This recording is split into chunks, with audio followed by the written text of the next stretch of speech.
What's up, YouTube? Back at you with another video, another quick take. I got my main man, my partner, my brother here. In the words of Nas, it's been a long time coming. The most charismatic man. We are back. Thank you again for having me again, bro. Yes, sir. So we've got an article courtesy of yahoo.com and Vibe, which says Monique blames Oprah for Taraji P Henson's mistreatment while filming The Color Purple. The article goes on to say Monique isn't keeping her foot off of Oprah's neck when it comes to how she reportedly does or does not show up for Black women. After the likes of Taraji P. Henson and Danielle Brooks spoke up about some alleged mistreatment on the Color Purple set, Monique feels Oprah is to blame. The 56-year-old comedian told The Root, everything was, didn't I champion for y'all? I was like, stop it. You didn't champion for those Black women, for our sisters. Monique continued, what she did was, we can treat them like we always treat them. Who gonna check me, boo? I'm Oprah Winfrey. You know, everything should have been done when you showed up. During the press run for The Color Purple, Taraji P. Henson was the most vocal regarding pay equity and how the studio seemed to disregard her request for essential items on set, like proper transportation and the cast being given separate dressing rooms and food at rehearsals. Danielle Brooks later praised Oprah and Henson for advocating for them.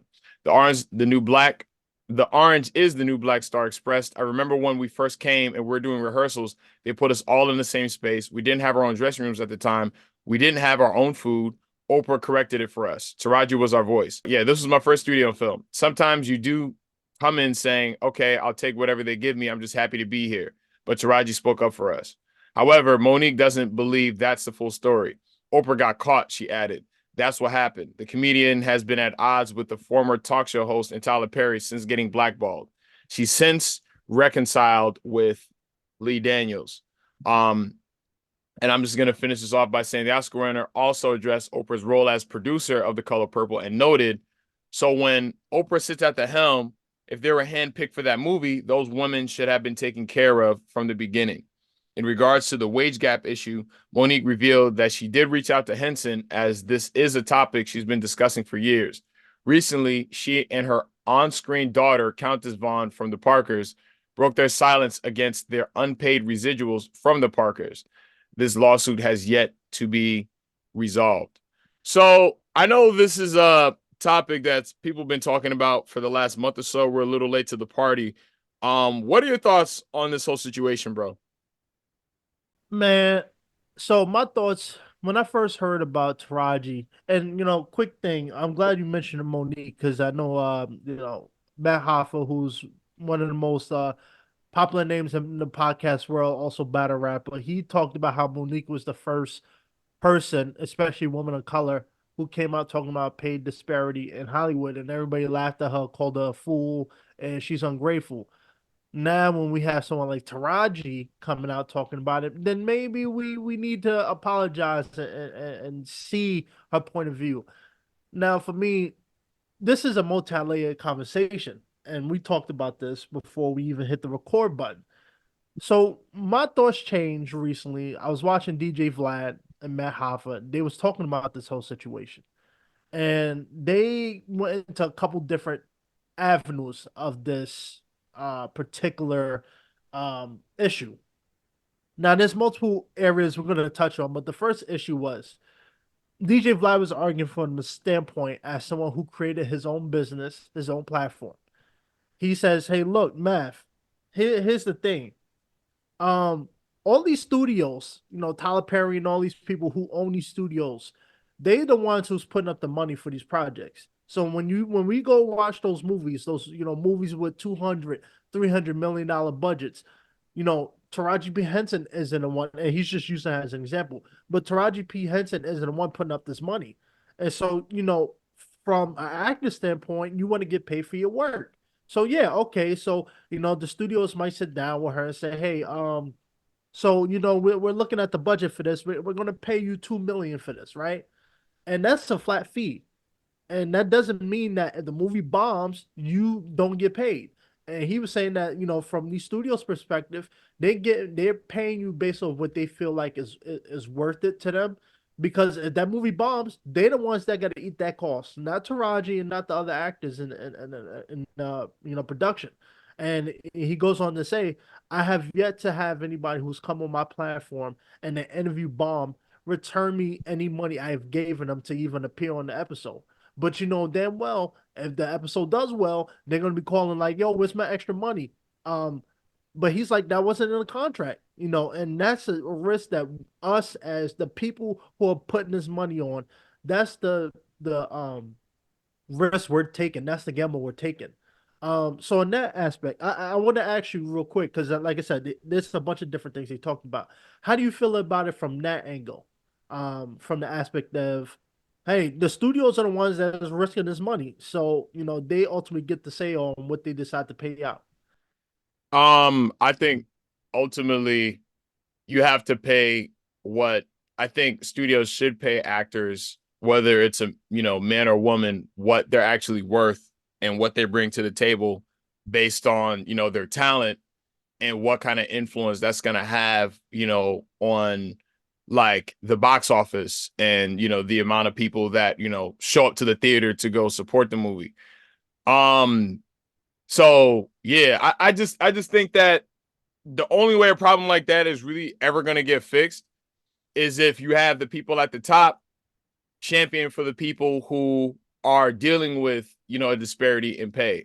So kind of like what the story is saying is that Oprah was the one who had to step in and make sure they had certain things on set.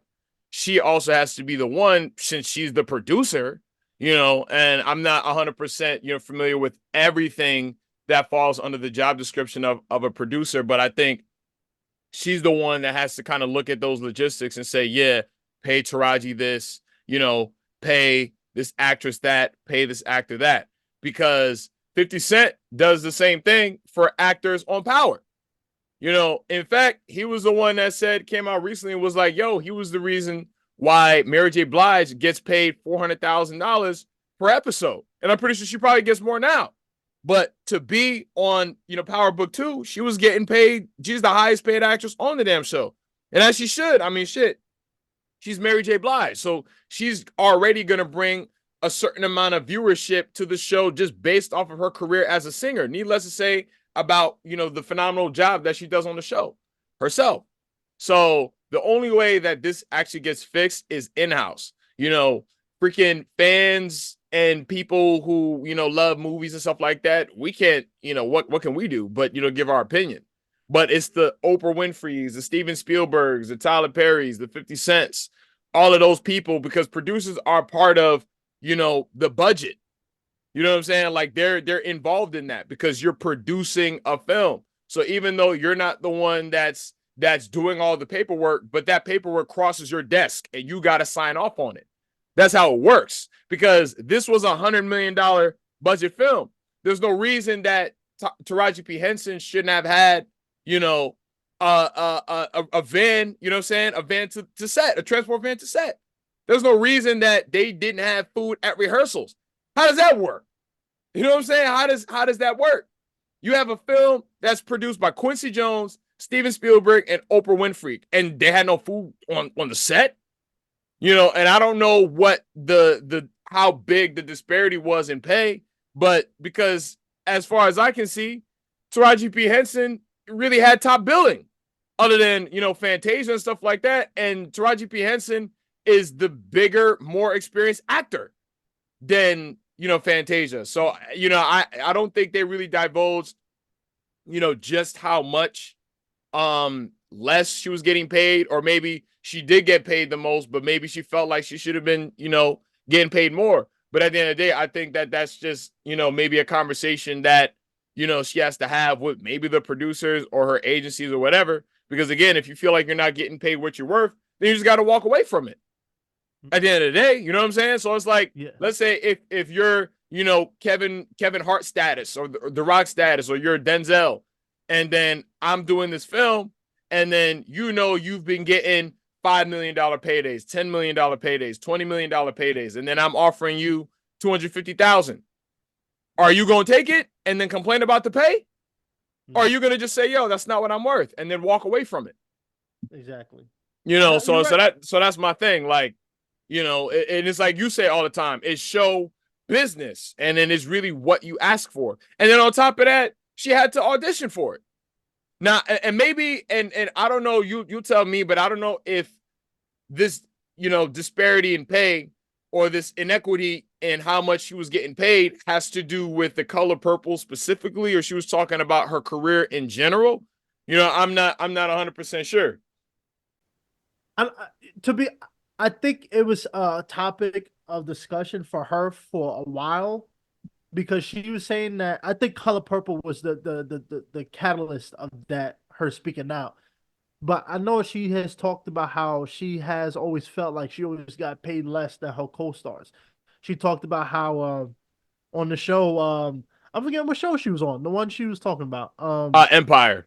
Empire, how they didn't utilize and capitalize on her success, and how there's no reason why someone of her caliber and fame and status is still having to chase the next opportunity. And some people might see that as the wrong way, but I understand what she's saying. You know, you work this hard to get to where you are.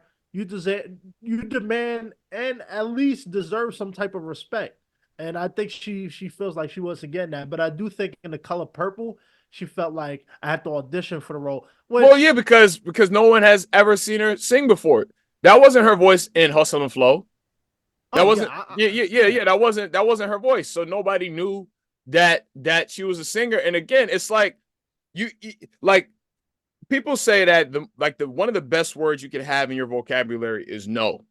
Because at the end of the day, if you are taking some job or some opportunity that you feel is beneath you, then don't take it. Like, you know, and I'm not saying I disagree with her, but I'm just saying, like, me, if I feel like, all right, not only am I not getting paid what I feel like I should be getting paid, because to my understanding, I'm pretty sure in these, you know, big studio film projects, they let you know how much you're getting paid before you even show up. This is oh, not of like, course. yeah, this is not like, you know, all right, we'll let you know and we'll determine that. So you're how much you're gonna get paid is TBD, but you know, come to the rehearsals and come to set and all that shit, and then we'll let you know later. No, you know how much you're gonna get paid from jump. Now, granted, like I said, she had to sing. Why? Because you are an actress and you've been known for how well you act, not any singing talent. And I'm assuming everybody in this cast, they were singing this song. You know, they were singing the songs, you know, themselves. They didn't have, you know, like voiceover people, and then they were just lip syncing. So she had to prove that. If she felt like she auditioning was beneath her, then maybe she shouldn't have done it. You know, because I think this is really just the reality of being an actor, you know, to an extent. And the unfortunate reality of a lot of, you know, female actors is that, you know, because it's not even just like that in entertainment. It's just there's a disparity in pay in the corporate world. You know, how men get paid more than women do in most cases. That's a fact. Yeah. So at And, the end of the day, it's just like you're at a certain stage in your career, you know, when you take these opportunities, this is the shit that comes with the territory. But it's really what you're willing to put up with.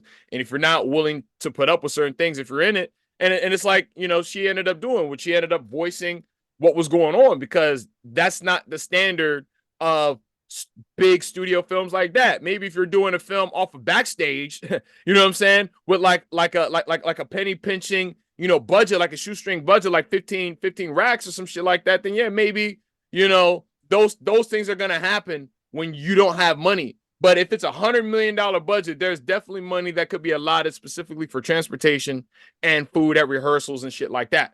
That's a fact.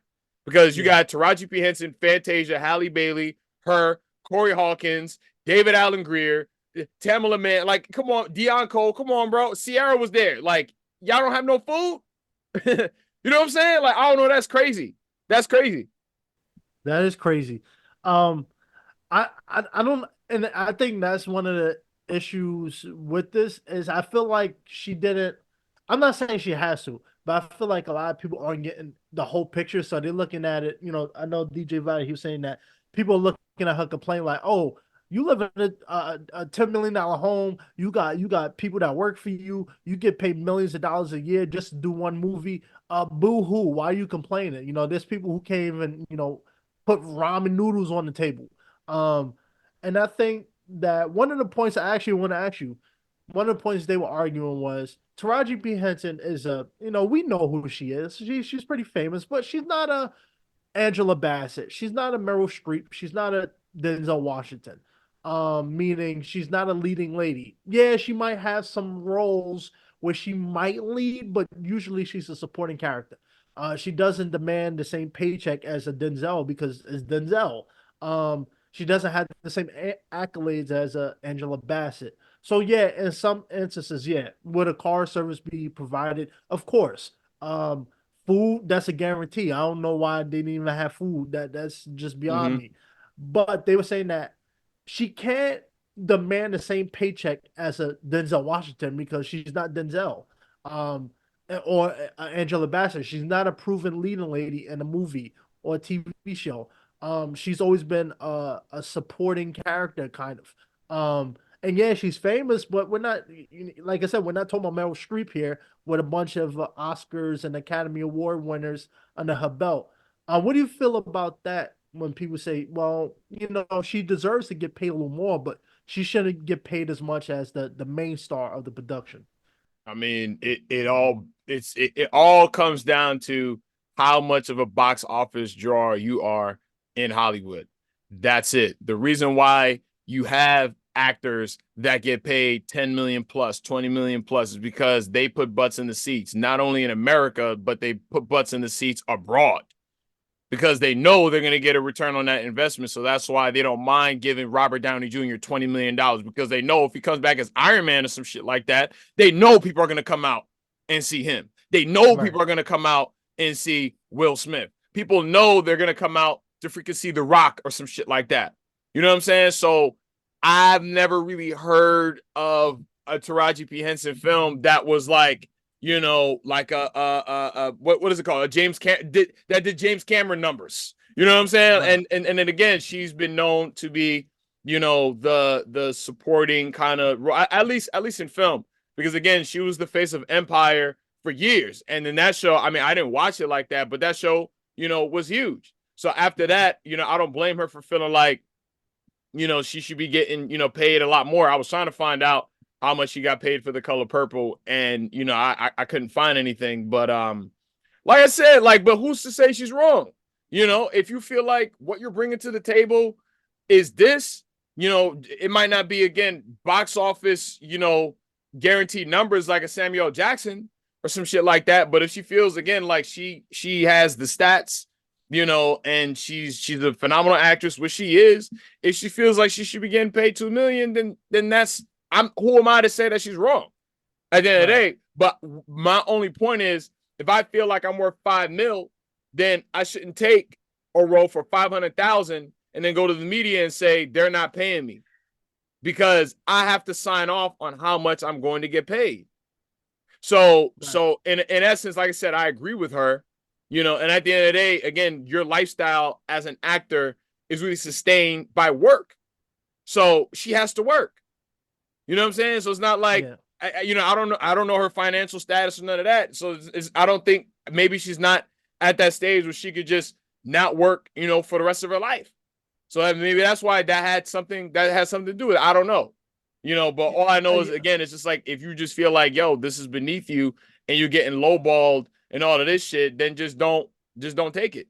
Because I think Right. there may be some merit, there is some merit to what Monique is saying, because she been saying that.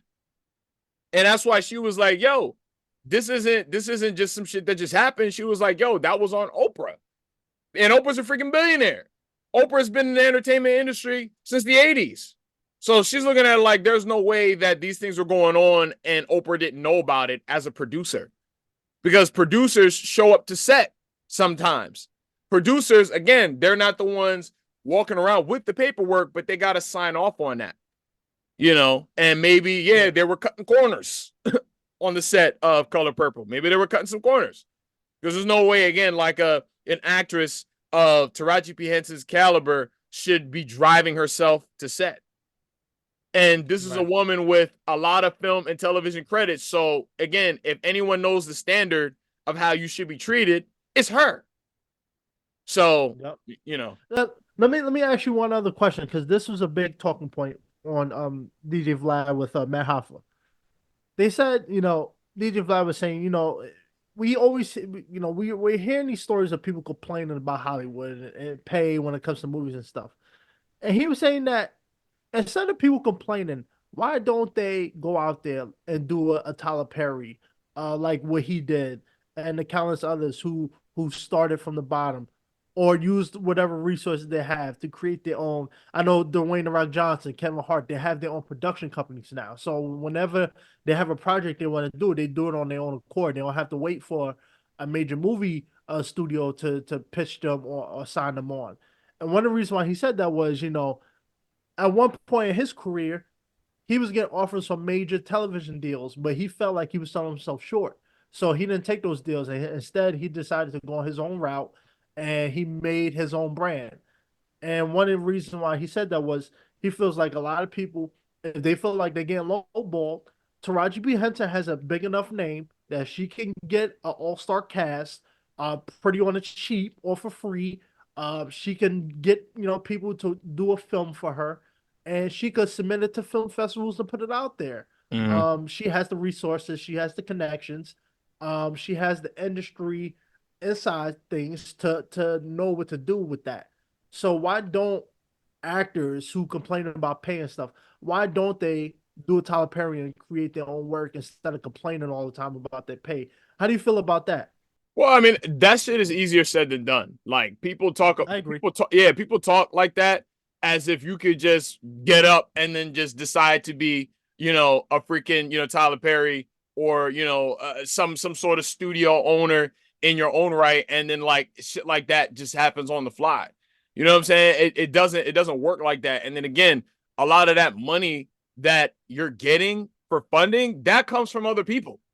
So it's not like Tyler Perry did everything all on his own. Like that was like a whole like process that took a very long time. And again, not everybody can do that. Like Dame Dash talks about making his own films all the time, but like are those big ass films and shit? So it's like you can make your own films, but are they going to be Tyler Perry level? No. You know why? Because there are other bigger players involved that facilitate that sort of success. If you get what I'm saying. So Right. so people are saying that it's like, well, you do it then. So how about you do it? If it's so simple and if it's so easy. Now, granted, that's like let's say like Monique, right? People say that she's blackballed and she hasn't done a film since Precious or some shit like that. If it was so easy, you don't think she would have just got up and just decided, all right, you know what? I'm just gonna make my own films and then just do it like that, and then get theatrical releases, have my movies all on Netflix and in Hulu. Like, you don't think that you have to get the okay from certain people to be able to do that? So if you're Right. not on the good side of these people who, again, own Netflix, Hulu, Amazon, all of that shit, and then the movie theaters and all that shit, you think you could just do it? No, no. And then I think there is some anxiety about voicing what's really going on behind the scenes, because, and this is what I pretty much read in the article anyway. It's like she was a little bit leery about doing so when Oprah called her. She said that Oprah called her. She didn't call her team. She didn't call her people. She called her specifically. And when Oprah was asking her, like, so what's going on? Taraji said that, she was a little apprehensive because, again, you don't want to be an actor that was blackballed because you went against somebody like Oprah, who is, like a gatekeeper. She's got a lot of connections. So if Oprah's not rocking with you, you could be placed in the frozen food section in the freezer for the rest of your career. And then all Yep. you really have to your name is being able to just say what happened to you. But as far as your career being on the up and up, that's not really going to happen. Like somebody like Jonathan Majors is in the frozen food section. And especially when you're an actor, you're still relatively young. You were still getting roles and all of that. That is, you don't want to be there. So Yeah. again, that's not something that everybody can do. And then if you do that, it's just, again, like, it's just so many different variables that are involved in, being an actor turned producer turned studio owner turned director and all that shit. Like that's why, and really, the life of a director, I would say, yeah, it's just as hard as the life of an actor, because actors, shit, Samuel Jackson has done like 147 films, probably 155 and counting, some shit like that. Versus the life of a director is what, 8, 9 movies. You Yep. see what I'm saying? Like, not every director is a Quentin Tarantino, a Martin Scorsese, or a freaking James Cameron type shit. So you're asking an actress who's already having a hard time getting what she deserves as far as pay is concerned. Now you're asking her to take her career, which is already on hard mode, and then put that shit on brutal difficulty. So then now she can't even get her pay right. And then now you're telling her she has to figure out how to get studio, how to secure, financing for her films. Now she has to try to get other actors paid. Like, come on, man. It doesn't work like that. That's not, you know what I'm saying? That's like someone saying, oh, it's like a homeless person saying, yo, I don't have a place to live. And some motherfucker's like, oh, yeah, so why don't you build your own place to live? Nigga, it don't work like that. It doesn't work like that. Imagine. Yeah, you feel me? Like, Yeah. for real, it doesn't work like that, bro. Yeah, and I gotta say that was the main reason why I disagree with his whole take, and it was because of the fact that he feels like because he did it, anybody else could do it. No, and Who I did it? say this Who was he talking DJ about, though? Vlad. He felt like because he was able to build DJ Vlad into such a That's global. different. That's what I'm saying. DJ Vlad runs a YouTube channel. There is literally no comparison between running a YouTube channel, okay, and then owning a studio, freaking securing financing for other actors, freaking, you know what I'm saying? Like, scouting locations by yourself, pitching films. That's a whole thing. That is literally a whole thing. You like writing a film yourself, paying the writers. DJ Vlad is not one to talk. All DJ Vlad is a white guy who made a career for himself asking black people questions, inflammatory questions at that. You know what I'm saying? And then literally having no sympathy just because, yeah, Taraji P Henson, I'm pretty sure Taraji P Henson is well off, yeah. But more money, more problems. That doesn't mean that the lifestyle of, an actor of her level doesn't come with its own set of issues. So there's a certain empathy you have to have. I can understand, being realistic, but at the same time, that realism does not apply to her reality as an actor. It doesn't, it don't match. It don't match. So yeah, he shouldn't talk. Yeah, and let me say this too. I think one of the reasons why I want to talk about it is because one of the comments he made, and I see this all the time when it comes to people with money. Oh, you live in a multi-million-dollar home, you get all this money, boo-hoo. We don't feel for you. And here's the thing: people don't realize that just because someone lives in a multi-million-dollar home doesn't mean. I heard this quote once: "We're more closer to Skid Row than we are to Jeff Bezos. We all are. Unless you're Jeff Bezos, Bill Gates, and you have multi-billions of dollars, you're a couple choices away from living on the street." And Taraji P Henson is not a Denzel. She's not The Rock. She don't have the type of money and influence, so she's not gonna just be able to, retire tomorrow and go off into the sunset. Bill's got to get paid. And for people who say, "Oh well, they got millions of dollars," why they complain about struggle? Well, when you get $1 million, that don't mean you living in $300 rent apartments anymore. You got bills, you got people relying on you, you got other expenses. Your house ain't cheap, your house ain't free. You got expenses, and I think a lot of people usually overlook that because they see the dollar amount. But people forget she has an agent that gets paid, a manager that gets paid, a publicist that gets paid.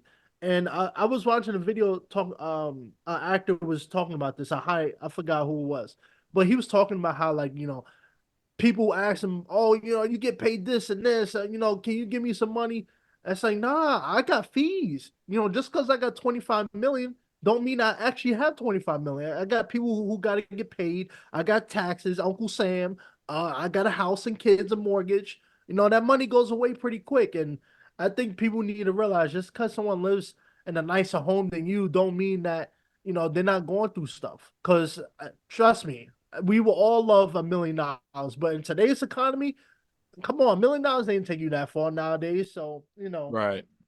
Right. Yeah. I mean, but honestly, as you were talking, I was going through the Wikipedia pages of, films that she was in. And yeah, like honestly, for what she's done and the box office numbers that she's yielded from films where she had top billing or, like co-star top billing and all that shit, yeah, she deserves pay that, you know, she asked for. You know what I'm saying? And then again, I feel like somebody of her caliber, like I said, with her filmography, she shouldn't be afraid to walk away from a project. If again the disparity is that bad. And I don't see anyone in the cast that should have been getting paid more than her, in my opinion. So, Right. And before we, let me say this too, and that's another thing that irks me when people say, "Oh, you're an actress, you're an actor, you do art. Why are you complaining?" Yo, people, you deserve to get paid for your work. You think a contract, you gonna hire a contractor to redo your floors, and he gonna want to get paid for his work? Come mhm, on, people. Like, right. that's another thing that irks me. People think just because you're an actor or a rapper, you don't deserve to get paid. No, we Man, we do the work and we deserve to get paid. man, because people look at acting or the entertainment industry is different from other industries. And you've heard me say this for years. The entertainment industry is a multi-billion dollar industry. Multi-billion dollar industry. There's a lot of money involved in that. And it's just as professional as, the freaking legal system, being a lawyer, being a heart surgeon, and all that shit. It's the same thing. It's just people look at it different because it's entertainment versus when you're a lawyer, there's nothing entertaining about the lifestyle and career of a lawyer, of a brain surgeon. There's nothing exciting or entertaining about that. Those are Right. very serious. But at the same time, when you're dealing with hundreds of millions of dollars in a budget, that is serious. And when you are a part of a project, you're being hired to do something, and your participation in that project is going to guarantee or help guarantee that that's a major success, then yeah, you should get paid for what you're worth. That's a fact. I could almost say that this situation is kind of part and parcel with the business, especially the entertainment business. But at the same time, it's just like, does it have to be? You know what I'm saying? Like, the standard doesn't always have to be the standard. Things could change and things can get better. But like I said, it's a joint effort between the ones getting paid and the ones that are doing the paying. And until those two, parties kind of come in alignment and have the same mindset as far as what, like, as far as getting paid what you bring to the table and getting paid what you deserve, things will always really be the same, and we'll always be having that conversation. But anyway, so those are my last thoughts. What about you, bro? No, you're right. This conversation has only just begun, and it's only going to get more increased the more people speak out. And for people who don't believe paid disparity, I'm blanking on the Disparity. word. Disparity isn't real.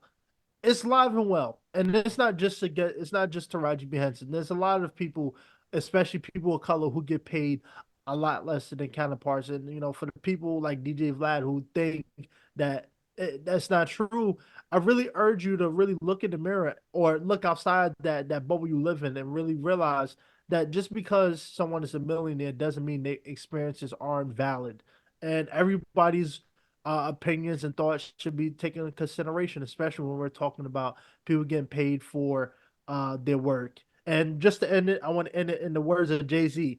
I'm not a businessman, I'm a business man. That's And a that's the fact. bottom line. That's a fact. And on that note, what are your thoughts? Please be sure, as always, to like, comment, subscribe, and I will see y'all on the next one. Peace. Peace.